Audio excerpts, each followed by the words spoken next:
Morning. My name is Tiffany Conde, and I am the Assistant Director of Residential Leadership Initiatives here at the University of South Carolina. I use she, her, hers pronouns, and I have been at the University of South Carolina for 4 years, going on 5 years. And I'm really excited to talk with you a little bit about how to incorporate storytelling into, the way you talk about your data and how it can help you kind of revolutionize your game as you think about assessment. Good morning, SEAHO colleagues. My name is Hilary Lichterman. I use she, her, hers pronouns, serve as the Senior Associate Director of Residence Life at the University of South Carolina. I'm currently in my 11th year in my role, and I love a good story. I love to hear a good story. I love to tell a good story. And I think that assessment is, as we know, so critical to the work that we do to show impact and influence on our students and to be able to help garner good resources and energy to further that work for our students. So, Sherry. I'm Sherry Woosley. I'm the Senior Director of Analytics and Research at Macmillan Learning, and Macmillan is responsible for Skyfactor, or folks who've been in the field a long time, EBI. So we do surveys for housing and residence life. I'm happy to say this is my first SEAHO. I've always been in other regions, so yay! The benefits of virtual, right? I get to meet new colleagues and visit new people. So I too am super excited about talking about always assessment, but storytelling I think is near and dear to my heart. So let me do the plan. There's a lot of people on our group today, so we are going to ask you to participate in chat and talk to each other and talk to us, and we'll be monitoring. I have my colleague Matt on here running slides, so we don't even have to pay attention to slides. He's going to do that for us. So our plan, to give you some storytelling basics. These are things that'll be familiar to you, but maybe you haven't thought about them in terms of assessment. I'm going to give you a concrete example that we'll talk through, a bunch of us. We're also going to talk about, you can't raise something like storytelling and not raise concerns people have about using it and address those. And then hopefully you'll walk away with lots of takeaways and resources. We've got some for you on the slide deck and other places. So fast and furious, super fun. This is one of my favorite topics. So this is an assessment talk, but typically when people start with the assessment part of it, it's not very exciting. So we're going to start with the story part of it. And what I'd love to do is have people in the chat window, please use it, and start entering your favorite stories. So they could be your favorite book, your favorite movie, what show you're binge watching, whatever kind of thing like that that you want to share. What are your favorite stories? And also get creative. If your favorite story is an anime or a comic or whatever, put it there, okay? Let's start with co-presenters. Tiffany, do you want to go first? Yeah, absolutely. So like any good millennial, probably I love Harry Potter. It really kind of, it shaped a lot of my childhood and then my early adolescence into my adulthood as well. And so it was one of those rare stories that I think follows you throughout your lifetime. And so I got to grow up alongside the characters and, initially really drawn to this magical, mystical world, but really thinking about the themes that I have learned through Harry Potter that have influenced my own life in the way that kind of love kind of conquers all, and the way that it has influenced my relationships, and really being able to think about how, something that I think was initially written as this really captivating story, I think really influenced a whole generation of people. And so it's something that I really love, something that has a lot of meaning and influence in my own life, not just because of the amazing storytelling devices, but really because of the broader themes and the way that they have applied to the way I view the world and how I interact with others. So I would say Harry Potter for sure. I agree. I agree with that. And Tiffany, thank you for all those days when I did the official read of the books, when I would come to work either laughing, crying, or mourning. So not to spoil for anyone, but yes, I highly recommend. But I would say The Queen's Gambit. That one is a recent one for me. It takes a lot for me to sit down and watch a TV show or a movie. Not really into that, but there's just so many twists and turns. And when you think you know what's going on or what the relationships will be, then, it veers left instead of right. So yes, Hannah, so that would be for me. How about you, Sherry? Well, first of all, I was watching the chat window and super excited because definitely Harry Potter came up. And it's so interesting to see the other things that came up.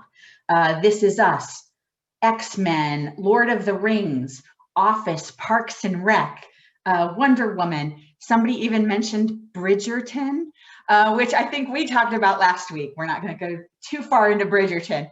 But even, you know, the variety of things. This Is Us. The one for, and then some classics. Caitlin just put up It's a Wonderful Life, right? The one that I am rewatching right now for me is Schitt's Creek.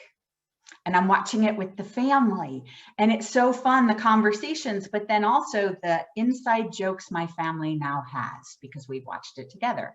So I think this has been super fun. And I think we heard a variety of ones that I'm going to try to reference as we move along, because I think they'll help us make this fun, right? Okay, so let's get started. What's a story? These are two really generic definitions, but kind of to level set for all of us. An account of imaginary or real people or events. The key here is that it's told for entertainment. And that is definitely not how we think about assessment. So this is going to be a mind shift, right? The other thing to watch is that second definition, that is, it's told in the form of causally linked set of events. Now, it doesn't mean that one thing causes the next. It means that there's this form that holds the whole story together, right?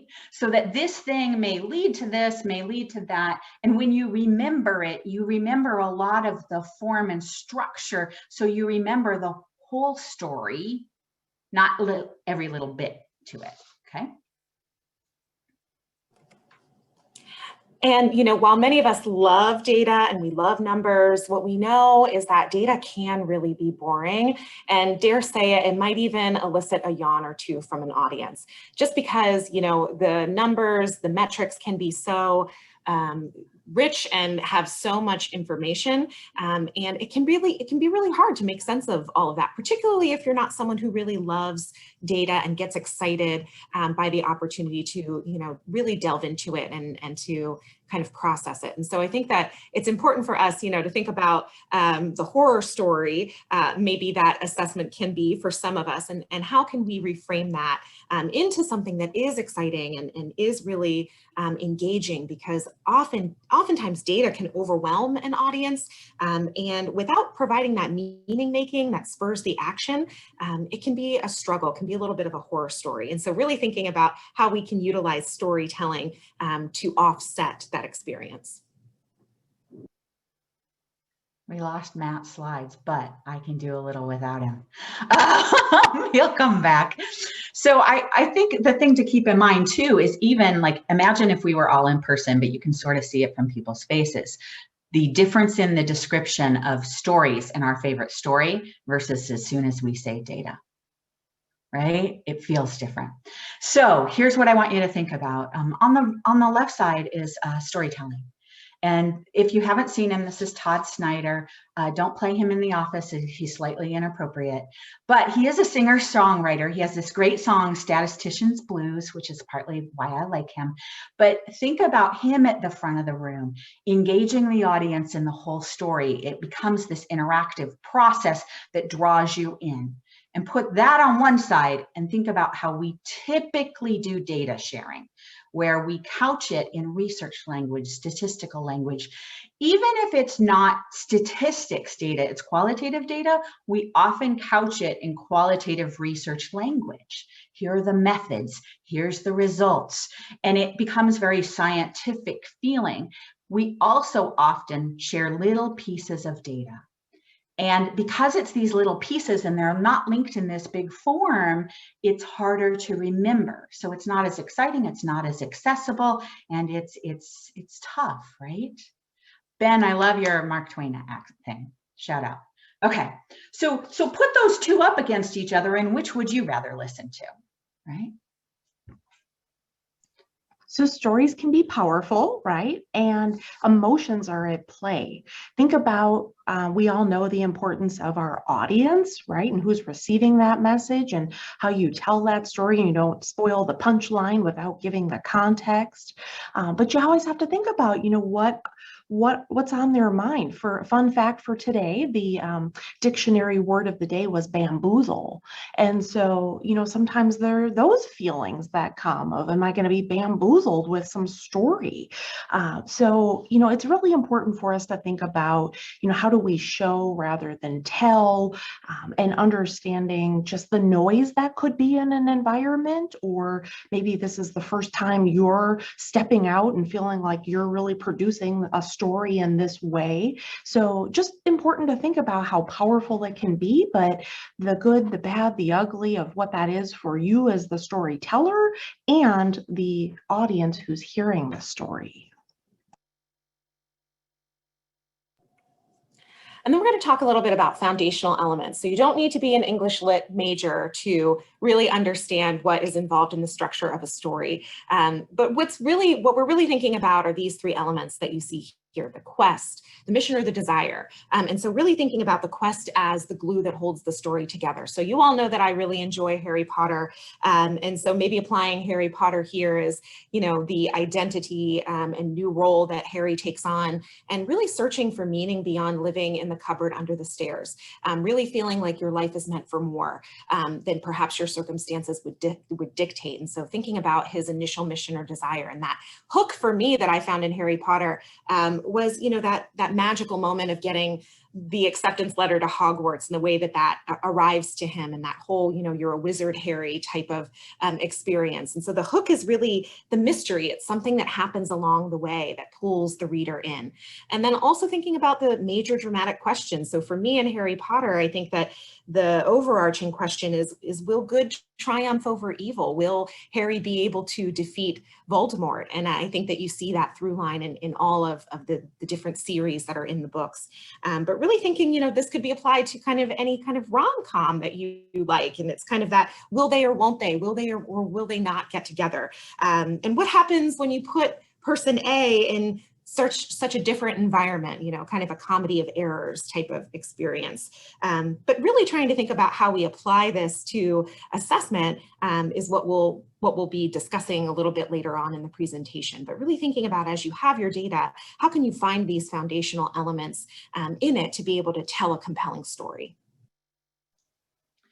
So once you've got your foundational element, or you think you have it through, you still have to put the story together. And the way to keep audiences engaged are some of these design elements. These should look familiar if you think of the stories we've been talking about: conflict, the way that you keep involved in something like X-Men or The Lord of the Rings is the ongoing conflicts and the things that happen. Progressive complications. One I didn't see on our list, but typically comes up, is The Princess Bride as a favorite story. I think it's classic story. And the progressive complications that happen through it are amazing. The sea of the evil eels, and all of the different things hook you back in. But even if you think of TV shows, they have to have a progressive complication that hits before a commercial to get you back after the commercial. So those are the pieces that suck you in and keep you going. There's typically a pivotal event, a key to the story, a twist in the plot, all things that re-engage the audience. Stories have those components to keep the story moving and keep us there. So the plot matters, right? Especially as we think back to the chat and what we've all shared. The plot really has a huge role. Think about, I don't know about you all, but I get super excited and giddy sometimes. So whether it's, personally telling a story or in the workplace and the work that we do, sometimes I spoil the punchline because I get so excited. And then there's no context, but the audience is so busy talking about the punchline that I'm like, wait, whoa, you need this too. So it's so easy it's so important for us to think about our audience here with the build up, thinking about anticipating deciding what questions before you go and tell that story. What might the audience want to know, and why or why not may you share that information? Thinking about the setup and the payoff of, what are the trade-offs? Everything comes with a trade-off. So what are the pros and cons of sharing information at a particular time or in a particular sequence? Are you the right message sender for that information? So really thinking about the timing and the pace and even kind of the cadence of this work is so important. By the way, I don't know if you've noticed, but the things that we've told you, you likely already know. And I think that's an important part about storytelling, is that for those of us, particularly who've grown up in a Western culture, this method of storytelling is super familiar to us. And if you don't think it's familiar, and you've ever listened to a 4-year-old tell a story that isn't a story and doesn't fit this structure, and they're rambling as far as you can tell, and you don't know why they went there, that's because you're listening for a structure you're used to. And these leads, these are how you start a story. I was so excited. I had been talking about storytelling for a few years, and then I saw this on my daughter's 3rd grade classroom wall. And so they're even teaching them the words for how you structure a story. And so think about, like, if you think assessment or the stories we've talked about, how do you start the story? Do you start with a question that the story is going to answer, that hook kind of thing? Do you start with an action, something big that's happening? Do you start with talking? In assessment, we actually sometimes start with a quote, right? So do you start with dialogue, something that feels very authentic? Do you take a snapshot, a visual, a picture? I have to tell you, I never put sound effects in my assessment talks because it never occurred to me until I saw it on the 3rd grade classroom. But I have actually heard of one person using a sound effect about it was a student activity kind of event that they were talking about the data, and it involved video games. So they used a sound effect to lead the conversation, to start it. Talk about a different engagement. So really think about how you lead and which one you use most and which ones you're missing. I have yet to use sound effect. I probably never will, but I just love it because it's kind of crazy. So every story has its own ending. And some of the endings that you might see in stories are the ones listed here. So we have our up endings, which really are kind of that, and they all lived happily ever after idea. So we often see that in fairy tales or in some spaces in Disney movies, but really it's where the characters kind of get everything that they wanted and everything ends well for everyone involved. Thinking about a down ending, it might be where maybe the story goal isn't achieved completely, and maybe it's a little bit of a disappointment at the end. And so I often think about the first time I read Romeo and Juliet. I thought, oh my goodness, these two people are gonna come and be together and be happily ever after. Didn't quite work out that way for them, but certainly lessons learned. But really thinking about how that down ending was also still really meaningful. A false ending could be where, the plot's heading to a conclusion, but in reality, there's more to the story. And so perhaps it doesn't end the way that perhaps you had anticipated, and maybe there's a bit of a twist kind of at the end. And then an open ending, which is maybe where we see this most often in assessment, is that to be continued space. And it really kind of leaves a lot of the meaning making up to the reader, and really being able to synthesize what that meaning has meant for them, and what themes and resolution they're taking from that story. But in all cases, endings deliver the meaning of the story, and stories really lead to change in the characters' lives, and they typically lead to an emotional investment on the reader's part. And so really thinking about how you can utilize that in your own assessment storytelling. How can you really help to drive change, and then also, tell a story that's meaningful and impactful, and that they'll remember and connect to maybe something in their own lives as well. I have to say, on the ending side of things, I was always trained as an assessment person to do an ending that was open. Because if I were to walk into a housing department and say, hey, this is what your data is, and this is what you should do with it, it's kind of presumptuous, right? Because I don't have to live with all of that. But there are times where people really want more direction. But yeah, think of endings, how people walk out of the room. Okay, so let's look at how this really looks in practice, because we did a lot of stuff. You probably know how it looks in terms of all the different stories we've been talking about. But what does this look like when it comes to assessment? And what I'm going to do is kind of walk you through some things. So let's first look at the kind of classic kind of piece. I'm going to show you a couple of data tables, because that's typically how we share data, right? Here's the tables. But what I want you to think about, and feel free to use the chat and have some conversations about, think about what you might do to share a story. First thing, think about who the audience is, because some audiences you're going to want to tell an up story, some audiences you're going to want to tell a down story, whatever it might be. Think about your audience, and then start thinking about what your story is. And I'm going to ask Tiffany and Hilary to kind of maybe give some ideas as we look at the data. We're going to be talking about first-year students, and some data that comes typically about the 3-4 week mark of a survey. So what are students thinking, feeling, that kind of stuff. So let's look at the first table, or tables, I should say. So this is typical first-year students. This is multiple campuses, I think over 100.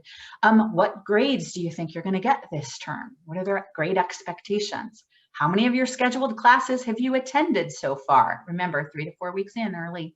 How many courses are you struggling in? And then this is, because it's a kind of historic data set, we actually have what was their GPA. So you see this, here's the tables we often sort of set in front of people. To Tiffany's slide, yawn inspiring. But Tiffany and Hilary, who wants to go first? Or do you want to go to the second data slide with the extra data? Yeah, I would just say, one of the things I know we chatted about a little bit was things don't always end up the way our students hope, right? And that, hope is not a strategy, as some of our good colleagues that we adore also share as well. But, it's one thing to have, big hopes, and we want our students to have big hopes. But this slide helps us pause to consider how that may not always come to fruition. And then, as we know, it inspires our work of what we can do in that intervention and environment phase. We don't know from this slide, the Aston's IEO, we don't know what the inputs are for these students. So we don't know background demographics or predictive information, from high school. But we certainly, for me, and I know Tiffany and I chatted about, we have a lot of role in the environment, and this slide reminds me just how much we can influence.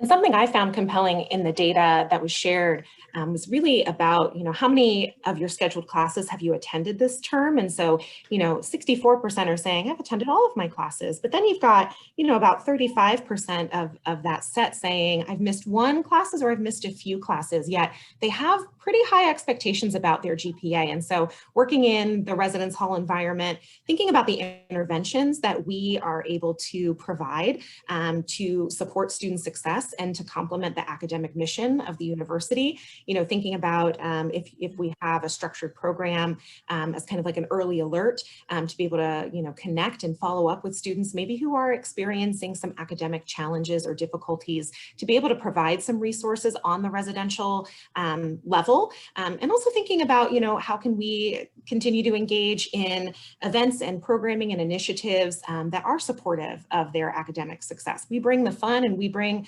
certainly the connection and the community within the residence halls, but how do we also support the learning? And so that's something that I was thinking about as I was reviewing this data set. Yeah. Let's look at the study behaviors on the next screen, because that does feed into this. Students were asked, to what degree are you the kind of person who participates in these study behaviors? If you look through the list, this is the same students, turns in required homework. That seems pretty low bar, doesn't it? But then, takes good notes in class, spends sufficient time studying, studies in a place where you can avoid distractions. And often we present the data in these tables in our effort to be transparent, right? This is all the range. This is the question. This is how they answered. We typically talk about all the methods. But let's look at how it looks as a story. I'm going to give you an example of one that we've done on campuses with this very data. And I'm going to point out the story elements, although when I do this story, I don't point them out on the slide. Obviously, I don't put question set up at the top of the slide when I'm presenting, but think about it from that perspective. Students come to us with very high grade expectations. They want to be successful. If that's not a quest, I don't know what is. Also, if you look at this, 9 and 10 expect to earn at least a 3.0. 1% is expecting to earn less than a 2.5. If you've seen grade distributions on your campus, you know this is also a setup, right? Like this is, and every audience I know is waiting to see what happens if they're right about the setup. Just like a rom-com, am I right that they're going to end up together? Am I right that they're going to be successful? I'm now engaged. So that's our high expectations, our quest, our setup. The way to keep people engaged, progressive complications. So I'm not going to reiterate the same story. I'm going to keep it moving. And I'm going to say, you know, by week 5, 36, Tiffany, you called it, 36% of students have already missed one class. We know one class is not problematic, but that's the minimum those students are going to miss. That could be problematic, right? So as we move along, more progressive complications. Let's talk about their study skills. They have high expectations, they're moving forward, they may or may not be missing classes. And if you look at how we pared down the data, look at how we focused on the story and we're moving it along. And the ones I typically talk about is those red ones. Half of students are studying in a place they avoid distractions. Half say they're spending sufficient time. So half already know. And only 42% say that they work on large projects in advance of the due date, well in advance. That we all know are progressive complications. So now our story gets more complicated. And the other one that I typically call out is that struggle. And 1 in 4 say that they are struggling in 2 or more classes. They know that this journey that they're on is hard, okay? Now, I could have done every single one of those study behaviors, but honestly, it's not all that exciting. So you gotta think through the story and really cut extraneous and keep focused. Okay, so you ready for the payoff? Because you've been waiting. Here's our payoff. Although 88% of students, when I match them up with those final grades, expected sort of a B or above, only 62% earned it. The bigger payoff to me at some level from the story perspective is the second box, 21% earned below a 2.5. And they weren't expecting it. Okay, now this is also the pivotal event. This is the big payoff. We could end the story there, but if you want to re-engage the audience, here's your plot twist. And I don't think this was on our slides, but if you look at what they go into spring with, they expect the same grades. That surprises most people, gets them back in because it's not what they know. They don't realize that even though I ended up on academic probation, and then suddenly now you're thinking of a particular student who ended up on academic probation who thought that's just a one-off, that's an odd semester, I'm back in. And that's our plot twist, okay? Now, how do you end it? The classic ending, I think, is probably open. And it's something like this. What do we want to focus on? Do we want to focus on their high expectations and build on that? Do we want to focus on the study behaviors we know are creating complications? Do we want to focus on the efficacy, the confidence that they have? Or do we want to focus on the outcome, the underperformance that's coming, right? The alternative to that may be a little bit more practical, which is a call to action. Can we reach out sooner? We knew all this stuff at 3 weeks, 4 weeks. Could we have done something different? Should we be doing something different to change what's happening? Now, think about that story versus the data tables and think about what you would rather listen to. Whew. So as Sherry mentioned before, I think it's important for us to think about the cautions using storytelling, and we'd be remiss if we didn't talk about that with you, as I think that many of you might be thinking some of the things that we're going to be talking about next in terms of, this is research. So if it's research, I mean, I need to be knowledgeable about the reliability. I need to know about the validity. I need to know about kind of the statistical significance of what I'm talking about, or the N and the sample survey size. And that's true. You do need to know that. You need to be knowledgeable about your data. But I think you also need to remember that these elements of data, they matter, but they're not diminished by using storytelling. And so, oftentimes, many of our peers, maybe our upper level folks, they want to be thinking about show me the data. And I think it is still about showing them the data, but I think it's also about telling them the story and being really knowledgeable and prepared as an assessment professional to be able to answer the questions. And so I think that kind of leads into cherry picking as well, and thinking about how am I making sure that I am not choosing data that paints an overly rosy or beneficial picture, or on the other end, paints a very gloomy story. That it fits the story that I want to tell. I think it's really important that you look at the data and determine kind of what stories are there, and really thinking about, how do I frame the data in a way that resonates with my audience. So if I am presenting to our student staff members, our paraprofessional staff members, maybe on the data set that Sherry has provided, I think I would frame that perhaps in a different way than I would if I were presenting it to our residence life coordinators and our entry-level staff. I think Sherry could have chosen just to say, well, 92% of the folks in this particular survey are turning their assignments in on time, and they have high academic expectations of wanting to get, a 3.0 to a 4.0. And that could have been the story that she chose to tell. Was it the most compelling story? Was it the right story that was there? No, there was definitely more to that story. And so really being mindful, not to kind of cherry pick that data, but also to frame that data in a way that is going to resonate with your audience. And so really being mindful of who you're presenting to and what they're bringing to the table, and what they would want to know about this story. Which I think also leads us into credibility. And so again, I think folks often, particularly our entry-level folks, might think, will I lose my credibility as a professional by telling a story? And I think as long as you know your data and you can answer questions about that data, I think it comes down to being prepared and also proceeding with integrity as an assessment professional. And so really being mindful about that. I think often about, and maybe, Hilary can share, I think about the dissertation process and the data that you collect. You have to be able to defend that data in your defense and be able to answer questions about it and be prepared. I think about times when I have sat in presentations and asked kind of pointed questions, or maybe not even pointed questions, just general questions about the data, and perhaps the presenter wasn't able to answer the question. That's the space, I think, where your credibility is damaged, not necessarily in your choice of using a storytelling as a vehicle to share a little bit more of insight and action towards, your data assessment.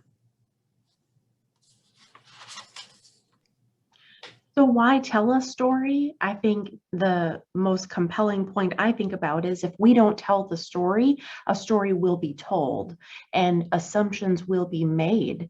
And so telling the story is so important to our credibility, not only as professionals, but into our units and our departments, and the ability to deliver on the promise. I fundamentally believe that our students and their families and taxpayers and so on and so forth deserve information, and with that we have a sense of accountability in what we're sharing. And as we all know, sometimes the story isn't beautiful, it isn't wonderful, but going to our next slide there, I think that telling the story and you being savvy and being skilled with assessment is really to act. I have had many examples in my career where I've seen and been part of efforts that have yielded some really bad, ugly data, and that's hurt, and we've boo-hooed, and we had our minute, and we got in our feelings, and then we've been able to pivot and act and sunset, stop doing things or start doing things. This afternoon, we're doing an advance, not a retreat, because we're advancing forward. forward with our residential curriculum. And we are doing kind of another look and another iteration of where are we going and how are we going to get there. We have some really helpful data. We have some ugly data. We have some data that points that are missing. And so I think it is really important for us to think about everything we have, that everything we do must be grounded in a spirit of action. And then going forward on that, we all know the concept of know your audience, right? That's pretty obvious at this point. But the point I really want to share here is that too often we dismiss audiences, or we think with our student staff, they'll be bored. They don't want to hear that. I will never forget as a young professional, getting some popcorn and getting my staff in the room. I had 12 supervisees, resident mentors, and I said, I'm going to send you a paper e-agenda with kind of the updates of the week, but we're really going to, we're going to be part of a performance. We're going to watch something pretty epic here. And, got the PowerPoint going with the stage set up and the animation. And I showed them some good data from the community, showed them some really bad data from the community. And then I said, how are we going to write the storyline? Because we have 6 months left with our residents. And, I remember some of my colleagues really said, why on earth are you being all cheesy, getting them popcorn and doing that? It's 9 o'clock at night. They don't want to do that. They just want the answer. And I said, how am I going to ask them, inspire them with the why? Why am I going to train them and help them feel empowered in their roles if they're really not getting the information?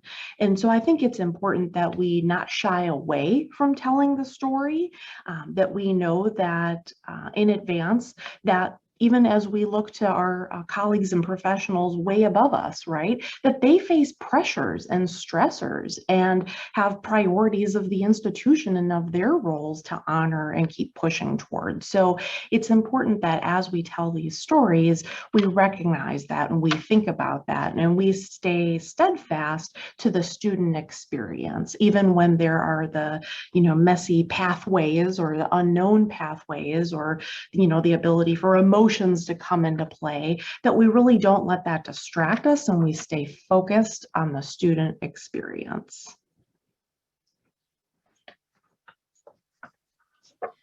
I think too, stories have been such an important part of the last year. I mean, I know we haven't really mentioned COVID for the last 45 minutes, which is probably a record for right now, right? But think about the stories we've had to tell and the stuff we've had to share. So to me, when I'm thinking of wrapping up, that's why I like doing this session. I'm reminded of the importance for stories for all the different audiences. So 2 things. One, something that resonated with you, because stories, and I mean the whole audience, everybody knows stories, but maybe you hadn't thought about something or this re-emphasize something. So concrete ideas, re-emphasize, it doesn't have to be new, something that spoke to you, throw it in the chat window that you might take into your next project, or even if it's not assessment related, questions. And I'm going to throw this question out real quick to Tiffany and Hilary. Hilary, do you want to start this one this time? What ideas were sparked for you listening to all of us? Yeah, I love it. For me, it's the build up and setting the context. It's so easy to stand here and say that, but it's so hard when we're so busy and we're so focused on getting the report or actually getting the numbers or getting the quotes and making it look decent, right? It doesn't look like maybe a 3rd grader put a slide together. I think it's so important that we slow down and ask ourselves some of these questions. As I have progressed in the profession, I have learned the art of having that block on the calendar that I can tell you how I'm using that time. Absolutely. But that block is my thinking time. It's sketching out on a whiteboard. It's writing down. It's actually stopping and thinking, what do we know from this and where are we going? And not just fire hosing and going a million miles a minute. So, Tiffany. Yeah, I think on a practitioner level, I'm thinking about the various processes and initiatives that I have the good fortune to oversee, and thinking about how I'll use this with our paraprofessional staff training, how I'll use this in the paraprofessional selection and recruitment spaces and in the student leadership space, which I think probably gets overlooked a little bit when we think about assessment of what they're learning and what they're doing. And so, you know, I'm really inspired in thinking about, you know, not just the storytelling, but how do I visualize the data? I think that that's really when I'm working with our students. Yes, the numbers are important for them to see and to learn, but I think they also, maybe it's generational, but I think they're used to seeing data presented differently than I'm used to seeing it. I'm used to seeing it in tables, but I think they're more used to interactive graphics and the use of pivot tables and Power BI and really thinking about how I can hold their attention while also delivering a message that will help spur them to action and change. And so, you know, I know we've got our end of year resident survey coming up here at Carolina, and I'm going to be really excited to kind of see what the outcomes, you know, are from that, and just kind of digging into the raw data with our assessment team, but really thinking about how can I bring that into training? How can I train them on, you know, what is the lived experience of Carolina residential students? And moreover, what is the RM's impact on that, and how do we commit to providing an outstanding residential experience, and really letting students maybe dig into that data and visualizing it in different ways for their own learning, and trying to help them get that experience while they are working as students. So that's something that I'm really excited about, feel a lot of energy and inspiration around. I'm seeing in the chat window too some of the same kinds of, you know, stats isn't fun, but this could be. I saw somebody who's committed to trying to find a sound effect, which I adore. That's just awesome. And that notion of we've got to really think about the big picture of the story. I think, Michael, you said something about the importance of endings. So yeah, I have to tell you, this is a presentation I try to revisit frequently, because you get in your rut of, I always start this way, I always end this way. I also think there's a couple of more slides of quotes of takeaways for me pretty consistently that focus on audience. What do they want to hear versus what am I enamored with? And this is one of the things that helps pull me up from the details. Like when you've been working on data, you know all these little things and you want to share it all. That's oftentimes not what they want to hear. And this is Pixar, right? So they know stories. This is the other one that, to me, I try to remind myself as much as I can, what can I cut that still holds the story? I'm actually working on right now a book chapter about sense of belonging, and it's qualitative, but it's that same thing of, I want to put every interesting quote, but they're not moving the story forward. They're just re-emphasizing. And that gets dull. So how do I cut extraneous ones and pick the best illustrative quote to move it along? And finally, this last picture, I just adore the red shoes. But I mean, it's about the story, right? And it's about kind of keeping that story real, truthful, and engaging. Some resources and things for you. Somebody asked for the bit.ly link. Michael, the evaluation chat's in the window. If you want to read more, there's tons out there. And I was super excited that very last reference, Rankin, is actually an article that just came out in NPR. So, but talks about stories and emotions, and that how they help make you remember things and the impact of that. So that was kind of, I love it when people like are still talking about storytelling when so much of this work began so long ago. Do we have a slide with the bit.ly link, with our emails, how to find us? And we're getting close to time. Hilary and Tiffany, final thoughts? Michael, I don't know. Oh, go ahead. Great time, you know, engaging with you all and learning a little bit more about what you're thinking about doing on your campuses, what you're already doing. Hopeful that this maybe spurs you to think about a different way to present your data, and would love to hear how that works out for you, or share that story with us as well. Yeah, thank you. I just thank you for joining us and selecting this of all the awesome sessions on the slate. And we just would love to hear your stories and examples. I firmly believe that we learn from one another, and love the literal and figurative and practical applications of being a learning community. So let's keep that up, and hope you enjoy the rest of SEAHO.